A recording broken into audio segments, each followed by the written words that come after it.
Hi guys, welcome to Toss and Talk.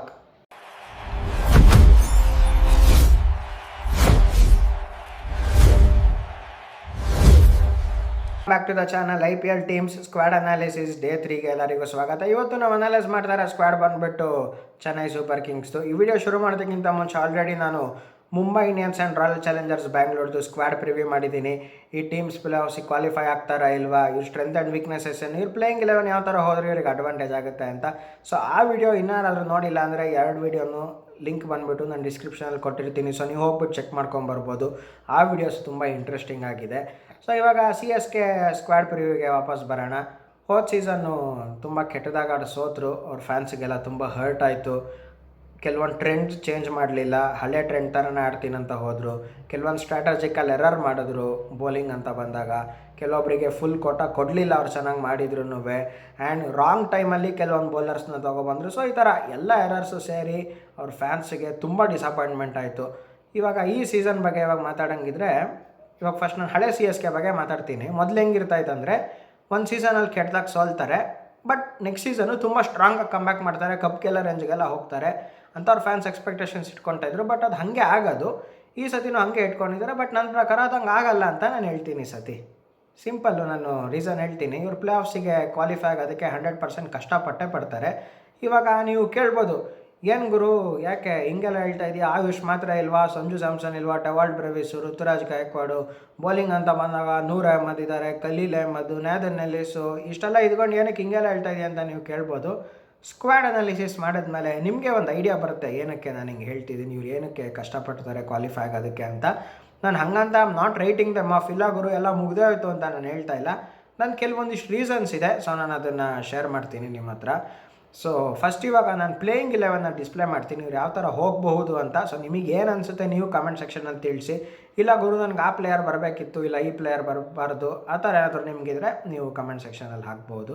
So ನನ್ನ ಪ್ರಕಾರ Sanju Samson and AYUSH ಮಾತ್ರ ಓಪನ್ ಮಾಡ್ತಾರೆ. Number 3 Ruturaj Gaikwad, number 4 Dewald Brevis, number 5 Shivam Dube. ಇಲ್ಲಿ 4-5 ಸ್ವಲ್ಪ ಚೇಂಜ್ ಆಗ್ಬೋದು. ಶಿವಮ್ ದುಬೆ ಬೇಗನೂ ಬರ್ಬೋದು, ಇಲ್ಲ ಸ್ವಲ್ಪ ಲೇಟಾಗಿ ಬರ್ಬೋದು. ಡೆವಾಲ್ಡ್ ಬ್ರೆವಿಸು ಅಷ್ಟೇ, ಬೇಸ್ಡ್ ಆನ್ ದ ಸಿಚುವೇಶನ್. ಏನಾದರೂ ಸ್ವಲ್ಪ ಸೆಟ್ ಆಗಿದ್ದರೆ ಅವಾಗ ಶಿವಮ್ ದುಬೆನ ಮೇಲೆ ಕಳಿಸ್ಬಿಟ್ಟು ಡೆವಾಲ್ಡ್ ಬ್ರೆವಿಸ್ ಸ್ವಲ್ಪ ಆಮೇಲೆ ಹೊಡೆಯೋದಕ್ಕೆ ಬರ್ಬೋದು. ಸೊ ಆ ಥರ ಕೆಲವೊಂದು ಚೇಂಜಸ್ ಆಗ್ಬೋದು. ಅದಾದಮೇಲೆ ಕಾರ್ತಿಕ್ ಶರ್ಮಾ / ಊರ್ವಿಲ್ ಪಟೇಲ್ ಅಂತ ಹಾಕಿದ್ದೀನಿ. ಪಿಚ್ಚು ಫ್ಲ್ಯಾಟ್ ಇದ್ದರೆ, ನ್ಯಾಷನಲ್ ಹೈವೇ 47 ಇದ್ದರೆ ಊರ್ವಿಲ್ ಪಟೇಲ್ನ ಆರಾಮಾಗಿ ಆಡಿಸ್ತಾರೆ. ಯಾಕಂದರೆ ಅವರು ಫ್ಲ್ಯಾಟ್ ಟ್ರ್ಯಾಕ್ಸಲ್ಲಿ ತುಂಬ ಚೆನ್ನಾಗಿ ಆಡ್ತಾರೆ ಊರ್ವಿಲ್ ಪಟೇಲು. ನೆಕ್ಸ್ಟು ಏನಾದರೂ ಸ್ವಲ್ಪ ಕಷ್ಟ ಇದ್ದರೆ ಬ್ಯಾಟಿಂಗ್ ಸರ್ಫೇಸ್ ಅಂತ ಬಂದಾಗ ಅವಾಗ ಕಾರ್ತಿಕ್ ಶರ್ಮಾಗೆ ಹೋಗ್ತಾರೆ ನನ್ನ ಪ್ರಕಾರ. ನೆಕ್ಸ್ಟ್ ಅದಾದಮೇಲೆ Jamie Overton, Prashant Veer, Nathan Ellis, Noor Ahmad and Khaleel Ahmed. So ಇದಿಷ್ಟಾಗಿತ್ತು 11. ಇಂಪ್ಯಾಕ್ಟ್ ಪ್ಲೇಯರ್ ಅಂತ ಬಂದಾಗ ಬೌಲಿಂಗ್ಗೆ ಏನಾದರೂ ಹೆಲ್ಪ್ ಇದ್ದರೆ ನನ್ನ ಪ್ರಕಾರ ಫಸ್ಟ್ ಅನ್ಶುಲ್ ಕಾಂಬೋಜ್ ಕಡೆ ನೋಡ್ತಾರೆ. ಅದಾದಮೇಲೆ ಗುರ್ಜಪ್ನೀತ್ ಸಿಂಗು. ಅದಾದಮೇಲೆ ಬ್ಯಾಟಿಂಗ್ ಅಂತ ಬಂದಾಗ ಏನಾದರೂ ಸ್ವಲ್ಪ ಟೀಮ್ ಸ್ಟ್ರಗಲ್ ಮಾಡ್ತಾಯಿದೆ, ಏನೋ ಒಂದು 70ಕ್ಕೆ 7 ಆಗೋಯ್ತು, ಇಲ್ಲಾಂದರೆ 15 ಓವರ್ಗೆ 7-8 ವಿಕೆಟ್ ಬಿದ್ದೋಯ್ತು, ಇಲ್ಲ ಚೇಸಿಂಗ್ ಅಂತ ಬಂದಾಗ 10 ಬಾಲಿಗೆ ಒಂದು 25-30 ರನ್ ಬೇಕಿರುತ್ತೆ. ಅಂಥ ಟೈಮಲ್ಲಿ ಮಾತ್ರ MS ಧೋನಿನ ಆಡಿಸ್ತಾರೆ ನನ್ನ ಪ್ರಕಾರ. ಅಷ್ಟು ಬಿಟ್ಟರೆ ಹೋದ ಸತಿ ಥರ ಎಲ್ಲ ಗೇಮು ಏನು MS ಧೋನಿ ಬಂದಾಡಿದ್ರು, ಕೀಪಿಂಗ್ ಮಾಡಿದ್ರು ಮತ್ತು ಫುಲ್ ಬಂದು ಬ್ಯಾಟಿಂಗ್ ಆಡಿದ್ರು. ನನ್ನ ಪ್ರಕಾರ ಹಂಗೆ ಮಾಡೋದಿಲ್ಲ.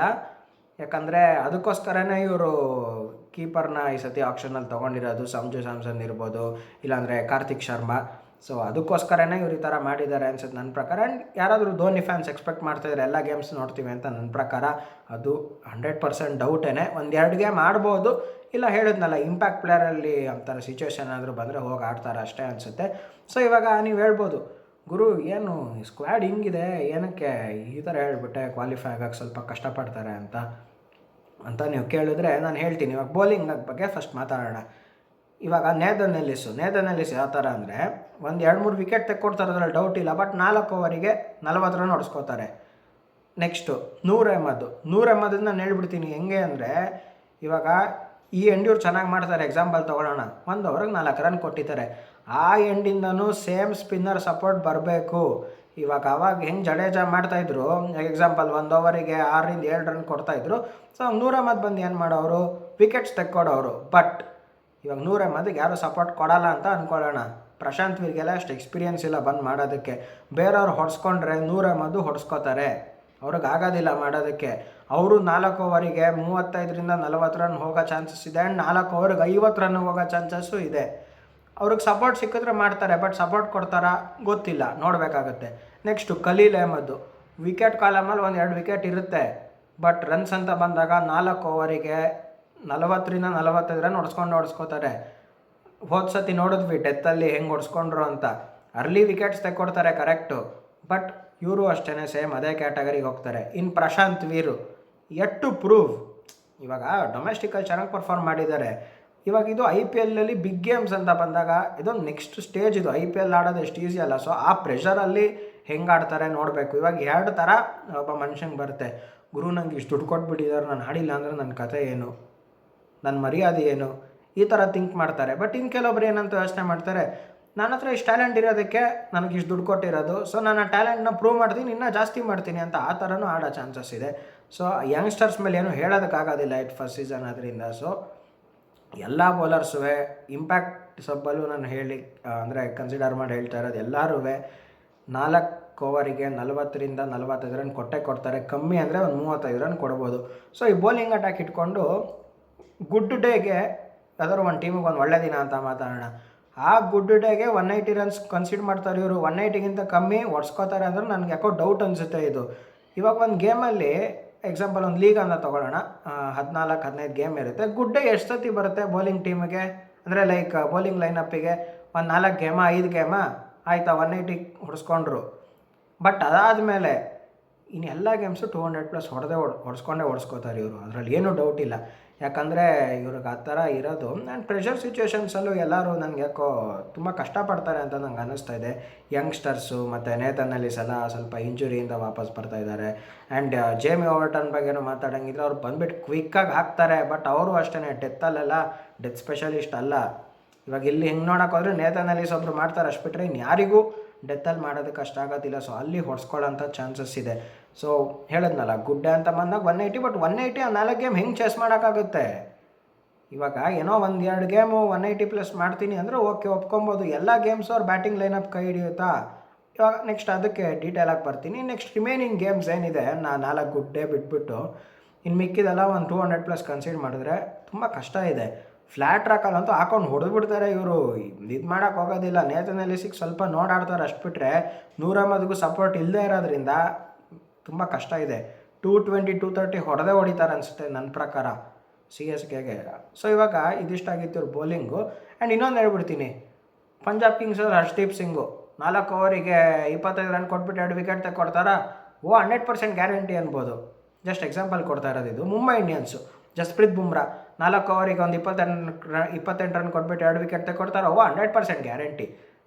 RCB ಜಾಶ್ ಹೇಸಲ್ವುಡ್ ಗುರು 4 ಓವರಿಗೆ ಒಂದು 30 ರನ್ ಕೊಟ್ಬಿಟ್ಟು ಒಂದು 3-4 ವಿಕೆಟ್ ತೆಕ್ಕೊಡ್ತಾರೆ, 100% ಗ್ಯಾರಂಟಿ. ಬಟ್ CSK ಅಂತ ಬಂದಾಗ ಮಾಡಬಹುದು, ಮಾಡ್ದಲ್ಲೇನೂ ಇರಬಹುದು. ಈ ಥರ ಎಸ್ ಆರ್ ನೋ ಅಂತ ಕ್ವಶನ್ ಬಂದಾಗ ಇವರು ಕನ್ಫ್ಯೂಷನಲ್ಲಿರೋದ್ರಿಂದ ಆ್ಯಂಡ್ ಪ್ರೆಷರಲ್ಲಿರೋದ್ರಿಂದ ನನ್ನ ಪ್ರಕಾರ ಡೌಟು. ಸೊ ಇವ್ರ ಬೌಲಿಂಗ್ ವೀಕ್ನೆಸ್ ಆಯಿತು. ನೆಕ್ಸ್ಟ್ ಇವಾಗ ಇವ್ರ ಬ್ಯಾಟಿಂಗಿಗೆ ಬಂದ್ಬೇಡೋಣ. ಇವಾಗ ಆಯುಷ್ ಮಾತ್ರೆ ಬಗ್ಗೆ ನಾವೇನೂ ಹೇಳೋಕ್ಕಾಗೋದಿಲ್ಲ. ಏನಕ್ಕಂದರೆ ಅವ್ರು ಹೊಡಿತಾರೆ, ಬಟ್ ಅವ್ರು ಚೂಸ್ ಮಾಡೋ ಶಾರ್ಟ್ಸ್ ಹೆಂಗಿರುತ್ತೆ ಅಂದರೆ ಆ ಬಾಲ್ 6 ಹೋಗ್ಬೋದು, ಕ್ಯಾಚ್ ಹೋಗ್ಬೋದು, 4 ಹೋಗ್ಬೋದು. ಇಲ್ಲ ಸತಿ ನೋಡಿದ್ದೀವಲ್ಲ ಮಿಡಾನಲ್ಲಿ ಜಸ್ಟ್ ಮಿಸ್ಸಲ್ಲಿ ಎಲ್ಲರೂ ಕ್ಯಾಚ್ ಹಿಡ್ಕೊಂಡಿದ್ದಾರೆ. ಆ್ಯಂಡ್ ಇವಾಗ ಅವ್ರಿಗೆ ಎಕ್ಸ್ಟ್ರೀಮ್ಲಿ ಟ್ಯಾಲೆಂಟೆಡ್ ಇದೆ, ಅದನ್ನು ನಾನು ಒಪ್ಕೋತೀನಿ. ಬಟ್ ಇನ್ನೂ ಪ್ರೂವ್ ಮಾಡಬೇಕಿದೆ. ಇವಾಗ ಸೌತ್ ಆಫ್ರಿಕಾಗೆ A ಸೀರೀಸಿಗೆ ಸೆಲೆಕ್ಟ್ ಆಗಿದ್ದರು. ಆ ಸೌತ್ ಆಫ್ರಿಕನ್ ಟೀಮಲ್ಲಿ ಒಬ್ಬರು ಚೆನ್ನಾಗಿ ಪರ್ಫಾರ್ಮ್ ಮಾಡಿದ್ರು, 150 ಏನೋ ಬಂತು. ಡೊಮೆಸ್ಟಿಕ್ ಅಂತ ಬಂದಾಗ ರಂಜಿ ಟ್ರೋಫಿ, ವಿಜಯ್ ಹಜಾರೆ ಆ್ಯಂಡ್ ಸೈಯದ್ ಮುಸ್ತಕ್ ಅಲಿ ಎಲ್ಲ ಬ್ಯಾಕ್ ಟು ಬ್ಯಾಕ್ 100 ಎಲ್ಲ ಹೊಡೆದಿದ್ದಾರೆ ಆಯುಷ್ ಮಾತ್ರೆ. ಬಟ್ ಇಲ್ಲಿ IPL ಇನ್ನೂ ಪ್ರೂವ್ ಮಾಡಬೇಕು. ಆ್ಯಂಡ್ ಯಂಗ್ಸ್ಟರು ಇವಾಗ ಇವ್ರನ್ನ ನೋಡಾಡು ಅಂತೆಲ್ಲ ಹೇಳೋದಕ್ಕಾಗೋದಿಲ್ಲ. ಈ ಗೇಮೇ ಅವ್ರದ್ದು ಅಷ್ಟೇ. ಅಂಡರ್-19 ಫೈನಲ್ಸಲ್ಲೂ ಅಷ್ಟೇ ಇವ್ರು ಬಂದ್ಬಿಟ್ಟು ಹೊಡೆಯೋಕ್ಕೆ ಸ್ಟಾರ್ಟ್ ಮಾಡಿದ್ರು ಡೈರೆಕ್ಟಾಗಿ. ಫೈನಲ್ಸು ನಾನು ನೋಡಾಡ್ತೀನಲ್ಲ ಏನಿಲ್ಲ. ಸೊ ಇವ್ರು ಡೆಮಾಲಿಷ್ ಮಾಡೋಂಥ ಪ್ಲೇಯರು. ಕನ್ಸಿಸ್ಟೆನ್ಸಿ ಮೇಂಟೈನ್ ಮಾಡ್ತಾರಾ ಗೊತ್ತಿಲ್ಲ.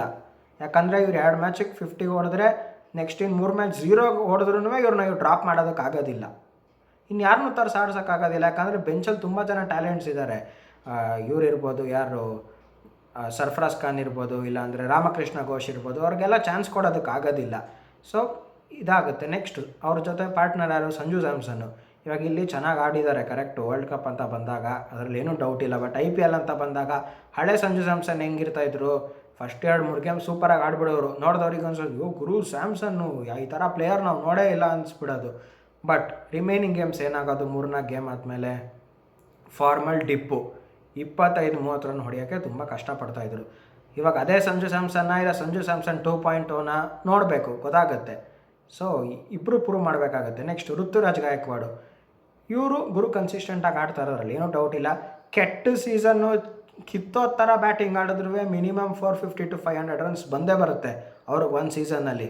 ಸೊ ಋತುರಾಜ್ ಗಾಯಕ್ವಾಡ್ ಬಗ್ಗೆ ಏನೂ ಡೌಟ್ ಇಲ್ಲ. ನೆಕ್ಸ್ಟು ಶಿವಮ್ ದುಬೆ ಅಂತ ಬಂದಾಗ ಇವಾಗ ಚೆನ್ನಾಗಿ ಆಡಿದ್ದಾರೆ. ಬೌಲಿಂಗ್ ಅಂತ ಬಂದಾಗಲೂ ಮಾಡಿದ್ರು. ಬ್ಯಾಟಿಂಗ್ ಅಂತ ಬಂದಾಗ ಪೇಸರ್ಸಿಗೆ ಸ್ವಲ್ಪ ಸ್ಟ್ರಗಲ್ ಮಾಡಿರೋದು ಇದ್ದೇ ಇದೆ. ವರ್ಲ್ಡ್ ಕಪ್ಪಲ್ಲಿ ಆಡಿದ್ರು ಕರೆಕ್ಟು, ಬಟ್ ಅಲ್ಲಿ ಸ್ವಲ್ಪ ಬೇರೆ ಥರನೇ ಸ್ಟ್ರಾಟಜಿ ತೊಗೊಂಬರ್ತಾರೆ ಶಿವಮ್ ದುಬೆಗಂತ. ಸೊ ಸ್ಪಿನ್ನರ್ಸ್ಗೆ ಹೊಡಿತಾರೆ 100%, ಅದರಲ್ಲೇನು ಡೌಟ್ ಇಲ್ಲ. ಬಟ್ ಪೇಸರ್ಸ್ ಅಂತ ಬಂದಾಗ ಯಾವ ಥರ ಆಡ್ತಾರೆ ಅದನ್ನು ನೋಡಬೇಕು. ಇವರು ಕನ್ಸಿಸ್ಟೆಂಟಾಗಿ ಆಡ್ತಾರೆ, ಇವ್ರ ಕನ್ಸಿಸ್ಟೆನ್ಸಿ ಮೇಲೆ ಏನೂ ಡೌಟ್ ಇಲ್ಲ. ಮಿನಿಮಮ್ 25-30 ರನ್ ಬಂದೇ ಬರುತ್ತೆ, ಹೆಂಗಾದರೂ ಮಾಡಿ ಹೊಡೆದಿದ್ದಾರೆ ಇವರು ಶಿವಮ್ ದುಬೆ, ಅದರಲ್ಲೇನು ಡೌಟ್ ಇಲ್ಲ. Next Dewald Brevis. So Dewald Brevis ಅಂತ ಮಾತಾಡಿದಾಗ ನನ್ನ ಪ್ರಕಾರ ಇವರು ಚೆನ್ನಾಗಿ ಆಡ್ತಾರೆ, ಬಟ್ಟು ಹೊಸ ಸ್ಟ್ರಾಟರ್ಜಿ ತೊಗೊಬಂದಿದ್ದಾರೆ ಅಪೋನೆಂಟ್ಸು. ಶಾರ್ಟ್ ಬಾಲ್ ಹಾಕೋದು, ಇವ್ರು ಎಲ್ಲ ಬಾಲ್ನು ಬೀಸೋದ್ರಿಂದ ಇವ್ರಿಗೆ ಪವರ್ ಸಾಲ್ತಾ ಇಲ್ಲ. ಸೊ ಶಾರ್ಟ್ ಬಾಲಿಗೆ ವಿಕೆಟ್ ಕೊಟ್ಬಿಟ್ಟು ಹೋಗ್ತಾ ಇದ್ದಾರೆ. ಸೊ ಆ ಶಾರ್ಟ್ ಬಾಲಿಗೆ ಏನಾದರೂ ಇವ್ರು ಸ್ವಲ್ಪ ವರ್ಕ್ ಮಾಡಿದ್ರೆ ಸ್ವಲ್ಪ ಕನ್ಸಿಸ್ಟೆಂಟಾಗಿ ಪರ್ಫಾರ್ಮ್ ಮಾಡೋ ಚಾನ್ಸಸ್ ಬರುತ್ತೆ. ಬಟ್ ಇವ್ರು ಕನ್ಸಿಸ್ಟೆನ್ಸಿಯಾಗಿ ಪರ್ಫಾರ್ಮ್ ಮಾಡ್ತಾರೆ ಅಂತ ನನಗೆ ಅನ್ನಿಸ್ತಾ ಇಲ್ಲ. ಆ್ಯಕ್ಚುಲಿ ಎಲ್ಲ ಬಾಲು ಟ್ರೈಲರ್ ತೋರಿಸ್ತಾರೆ. ಇವಾಗ 10 ಬಾಲಿಗೆ 25-30 ರನ್ನು, ಇಲ್ಲಾಂದರೆ ಒಂದು ಮ್ಯಾಚ್ 50+ ಬರ್ಬೋದು. ಬಟ್ ನೆಕ್ಸ್ಟ್ 2 ಗೇಮ್ 0ಗೆ ಬೇಕಿದ್ರು ಔಟ್ ಆಗ್ಬೋದು. ಸೊ ಸ್ಪಾರ್ಕ್ ಇದೆ, ಇನ್ನು ಪಿಕ್ಚರ್ ಬಾಕಿ ಅನ್ನೋ ಥರ ಪಿಕ್ಚರ್ ತೋರಿಸ್ತಾ ಇಲ್ಲ. ಸೊ ಇದಿಷ್ಟು ಡೆವಾಲ್ಡ್ ಬ್ರೆವಿಸ್ದು. ನೆಕ್ಸ್ಟು ಊರ್ವಿಲ್ ಪಟೇಲ್ ಆರ್ ಕಾರ್ತಿಕ್ ಶರ್ಮಾ ಅಂತ ಬಂದಾಗ, ಊರ್ವಿಲ್ ಪಟೇಲ್ ಹೇಳಿದ್ನಲ್ಲ ಫ್ಲ್ಯಾಟ್ ಟ್ರ್ಯಾಕಲ್ಲೂ ಟ್ರೈಲರ್ ತೋರಿಸ್ತಾ ಇದ್ದಾರೆ ಅಷ್ಟೇ. ಓದ್ಸತಿನೇನ ನಿಮಗೆ ಹೇಳಿದ್ದೆ, ಅಂದರೆ ಇವಾಗ 10 ಬಾಲಿಗೆ ಬೇಕಿದ್ರೆ 40 ರನ್ನೇ ಹೊಡೆದ್ಬಿಡ್ತಾರೆ, ಬಟ್ ಆದಮೇಲೆ ಬೇಗ ಔಟ್ ಆಗೋಗ್ಬಿಡ್ತಾರೆ. ಇವಾಗ ಹೇಳ್ಬೋದು ಗುರು T20 ಸಾಕಲ್ವಾ ನಿಂಗೆ, ಅದಕ್ಕಿಂತ ಇನ್ನೇನು ಬೇಕು ಅಂತ. ಕನ್ಸಿಸ್ಟೆನ್ಸಿ ಅದು ತುಂಬ ಇಂಪಾರ್ಟೆಂಟ್ ಆಗುತ್ತೆ. ಸೊ ಇವಾಗ ಈ ಟಾಪ್ 5 ಬಗ್ಗೆ ಮಾತಾಡಿದ್ದೀವಿ. ಸೊ ಇದರಲ್ಲಿ ಮೋಸ್ಟ್ ರಿಲಯಬಲ್ ಯಾರ ಮೇಲೆ ಆಗಬೇಕಾಗಿರೋದು ಅಂದರೆ ಸಂಜು ಸ್ಯಾಮ್ಸನ್ ಆ್ಯಂಡ್ ಋತುರಾಜ್ ಗಾಯಕ್ವಾಡ್. ಇಬ್ಬರಲ್ಲಿ ಒಬ್ಬರು ನಿಂತ್ಕೊಬೇಕು 20ನೇ ಓವರ್ ತನಕ. ಆ್ಯಂಕರ್ ಇನ್ನಿಂಗ್ಸ್ ಬೇಕೇ ಬೇಕು. ಇವರಿಬ್ಬರು ಬೇಗ ಔಟ್ ಆದರೆ team might fall in deep trouble. ಯಾಕಂದರೆ ನೀನು ಆಯುಷ್ ಮಾತ್ರನ ಡೆವಾಲ್ಡ್ ಬ್ರೆವಿಸ್ನ ನಿಂತ್ಕೊಂಡು ಆಡುಗುರು ಅಂತ ಹೇಳೋದಕ್ಕಾಗೋದಿಲ್ಲ. ಯಾಕಂದ್ರೆ ಅವ್ರ ಗೇಮೇ ಹಾಗೆ, ಅವ್ರು ಹೊಡೆದಾಡೋಂಥ ಪ್ಲೇಯರ್ಸು. ಸೊ ಈ ಥರ ಇಷ್ಟೆಲ್ಲ ಇಟ್ಕೊಂಡ್ಬಿಟ್ಟು ಇವರೆಲ್ಲ ಮ್ಯಾಚುಗೆ ಬೌಲಿಂಗ್ ಅಟ್ಯಾಕು ಹೇಳಿದ್ನಲ್ಲ 200+ ಕನ್ಸಿಡರ್ ಮಾಡ್ತೀನಿ, ಇಲ್ಲ 180+ ನಾನು ಕೊಡ್ತೀನಿ ಅಂತ ಅಂದರೆ ಹೆಂಗಾಗುತ್ತೆ ಬಂದು ಚೇಸ್ ಮಾಡೋರಿಗೆ. ಇವಾಗ ಹೊಡೆದಾಡೋಂಥ ಪ್ಲೇಯರ್ಸ್ ಕನ್ಸಿಸ್ಟೆನ್ಸಿ ಮೇಂಟೈನ್ ಮಾಡೋದು ತುಂಬ ಕಷ್ಟ ಆಗುತ್ತೆ, ಯಾಕಂದರೆ ಇನ್ನೂ ಇವರೆಲ್ಲ ಯಂಗ್ಸ್ಟರ್ಸ್ ಅದರಿಂದ. ಸೊ ನನ್ನ ಪ್ರಕಾರ ಇವರಿಗೆ ಆ ವೀಕ್ನೆಸ್ ಎಲ್ಲ ಇರೋದ್ರಿಂದ ಕನ್ಸಿಸ್ಟೆನ್ಸಿದಿರ್ಬೋದು ಆ್ಯಂಡ್ ಬೌಲಿಂಗ್ ಅಂತ ಬಂದಾಗಿರ್ಬೋದು ಇವ್ರು ಪ್ಲೇ ಆಫ್ಸಿಗೆ ಕ್ವಾಲಿಫೈ ಆಗೋದಕ್ಕೆ ತುಂಬ ಕಷ್ಟಪಡ್ತಾರೆ. ಇವಾಗ ಓದ್ಸೋದಿಗಿಂತ ಬೆಟರ್ ಆಗ್ಬೋದು, ಚೆನ್ನಾಗಿ ಆಡ್ಬೋದು, ಬಟ್ ಪ್ಲೇ ಆಫ್ಸ್ ಅಂತ ಬಂದಾಗ we have to wait and watch ಅಷ್ಟೇ. ನನ್ನ ಪ್ರಕಾರ ಕಷ್ಟಪಡ್ತಾರೆ.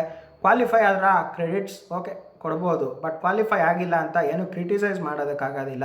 ಯಂಗ್ಸ್ಟರ್ಸ್ ಇಟ್ಕೊಂಡು ಇವರೊಂದು ಈ ಸತಿ ಏನೋ 16 ಗೇಮ್ ಅಂತಿದ್ದಾರೆ, ಅದು ಅಪ್ಡೇಟ್ ಬಂದಮೇಲೆ ನಮಗೆ ಗೊತ್ತಾಗುತ್ತೆ ಯಾವ ಥರ ಇದು ಮಾಡ್ತಾರೆ ಅಂತ. ಅಟ್ಲೀಸ್ಟು ಇವರೊಂದು 16 ಗೇಮಲ್ಲಿ ಮಿನಿಮಮ್ ಒಂದು 6-7 ಗೇಮ್ ಗೆದ್ದರೆ ಒಂಥರ ಅವ್ರಿಗೆ ಫ್ಯಾನ್ಸಿಗೆ ಖುಷಿ ಪಡಬೇಕಾಗಿರೋ ವಿಷಯ ಅಷ್ಟೇ. ಸೊ ನೋಡೋಣ ಏನಾಗುತ್ತೆ ಅಂತ. ಸೊ ನಿಮಗೇನಾದರೂ ಈ ವಿಡಿಯೋ ಇಷ್ಟ ಆಗಿದರೆ ಲೈಕ್ ಮಾಡಿ, ಶೇರ್ ಮಾಡಿ, ಸಬ್ಸ್ಕ್ರೈಬ್ ಮಾಡಿ ಆ್ಯಂಡ್ ಪಕ್ಕದಲ್ಲಿರೋ ಬೆಲ್ ನೋಟಿಫಿಕೇಷನ್ನ ಕ್ಲಿಕ್ ಮಾಡಿ. ಕ್ರಿಕೆಟ್ ರಿಲೇಟೆಡ್ ಏನೇ ಅಪ್ಡೇಟ್ಸ್ ಇದ್ರೂ ನಿಮಗೆ ಫಸ್ಟ್ ಬರುತ್ತೆ. ಸಿಗೋಣ ಮುಂದಿನ ಸ್ಕ್ವಾಡ್ ಅನಾಲಿಸಿಸ್ ವಿಡಿಯೋದಲ್ಲಿ. Thank you.